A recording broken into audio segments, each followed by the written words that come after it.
अब दो महारथी एक साथ एक ही मैदान पर अपनी ताकत दिखाने में लगे हों तो ऐसा मुमकिन तो नहीं कि उनका सामना एक दूसरे से ना हो।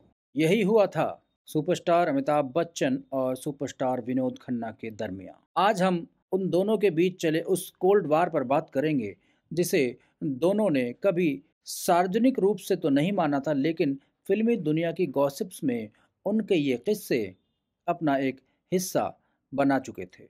दोनों के करियर की शुरुआत की बात अगर हम करें तो अमिताभ बच्चन साहब ने सन 1969 में पहली बार फिल्म सात हिंदुस्तानी में काम किया था।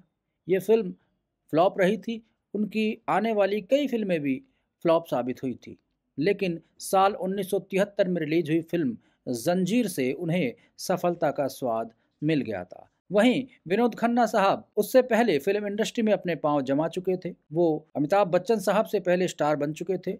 उन्होंने अपने फिल्मी करियर की शुरुआत बतौर खलनायक की थी, लेकिन उनकी कद काठी और फेस लुकिंग को देखकर उन्हें फिल्मों में हीरो का किरदार मिलने लगा था। विनोद खन्ना साहब ने साल 1968 में सुनील दत्त साहब की फिल्म मन का मीत से अपने करियर की शुरुआत की थी। इसके बाद विनोद खन्ना जी ने मस्ताना, मेरा गांव मेरा देश, आन मिलो सजना, पूरब और पश्चिम, ऐलान और सच्चा झूठा जैसी फिल्मों में नेगेटिव किरदार निभाए थे। लेकिन गुलजार साहब की नज़र जब उन पर पड़ी तो उन्होंने विनोद खन्ना साहब को बतौर हीरो लॉन्च कर दिया और उन्हें अपनी फिल्म मेरे अपने और अचानक फिल्म में साइन कर लिया। दोनों फिल्मों से उन्हें हीरो के तौर पर पहचान मिलनी शुरू हो गई। मतलब दोनों का स्टारडम फेज लगभग एक ही समय पर शुरू हुआ था। दोनों की एक के बाद एक सुपरहिट फिल्में आनी शुरू हो गई थी।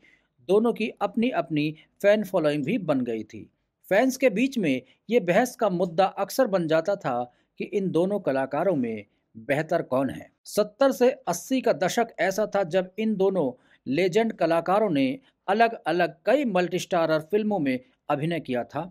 इनमें से कई फिल्में ऐसी थी जिनमें विनोद खन्ना साहब और अमिताभ बच्चन साहब दोनों एक साथ नजर आए थे। मैं उन फिल्मों के नाम आपको गिनवा देता हूं, जैसे कि रेशमा और शेरा, परवरिश, हेरा फेरी, अमर अकबर एंथनी, खून पसीना और मुकद्दर का सिकंदर। विनोद खन्ना और अमिताभ बच्चन जब भी पर्दे पर आते थे तो उनके बीच ऐसी जुगलबंदी देखने को मिलती थी जो दर्शकों को हमेशा याद रहती थी। लेकिन ये दोस्ती पर्दे से बाहर कैसी थी, इस बारे में हम लोग बात करते हैं। खबरों की माने तो विनोद खन्ना साहब ने फिल्म हेरा फेरी के लिए अमिताभ बच्चन साहब से 1 लाख ज्यादा फीस ली थी। वजह बताई जाती है कि विनोद खन्ना साहब ये जाहिर करना चाहते थे कि वो अमिताभ बच्चन से बड़े स्टार हैं। फिल्म के मेकर्स इस बात के लिए मान भी गए। तो अमिताभ बच्चन साहब को फिल्म में 1.5 लाख रुपए मेहनताना मिला, तो वहीं विनोद खन्ना साहब ने उस फिल्म के लिए 2.5 लाख रुपए चार्ज किए थे। विनोद खन्ना जब भी अमिताभ बच्चन के साथ फिल्मों में दिखे, उनके किरदार अमिताभ बच्चन से ज्यादा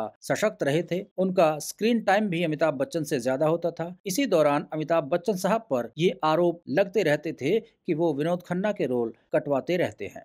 हालांकि इस बारे में विनोद खन्ना और अमिताभ बच्चन ने कभी भी बात नहीं की। विनोद खन्ना साहब ने खुद कहा था कि हमारे बीच कोई दुश्मनी जैसी बात नहीं है, हम एक समय पर फिल्में कर रहे हैं, इसलिए हम एक दूसरे के कॉम्पिटिटर्स जरूर हैं, दुश्मन नहीं। वहीं विनोद खन्ना साहब ने जब बॉलीवुड से ब्रेक लिया तो अमिताभ बच्चन साहब ने कहा था कि शत्रुघ्न सिन्हा और विनोद खन्ना ने पॉलिटिक्स ज्वाइन कर ली, वो वहाँ अच्छा कर रहे हैं, लेकिन मुझे लगता है कि ये दोनों मुझे बॉलीवुड में अकेला छोड़कर चले गए हैं। जबकि दोनों अपने करियर के पीक पर थे। जब विनोद खन्ना साहब अपने करियर के पीक पर थे तो उन्होंने फिल्मों से संन्यास लेने का ऐलान कर दिया। ऐसा इसलिए हुआ था कि विनोद खन्ना साहब के परिवार में एक के बाद एक मौतें हो गई थी, जिसकी वजह से वो बहुत दुखी थे और उन्होंने संन्यास ले लिया। वो अमेरिका में ओशो के आश्रम चले गए। ओशो ने उन्हें नया नाम स्वामी विनोद भारती दे दिया। हालांकि वो करीब 5 साल बाद फिर से बॉलीवुड में फिल्म इंसाफ से वापसी करने में कामयाब रहे। ये फिल्म भी दर्शकों को बहुत पसंद आई थी।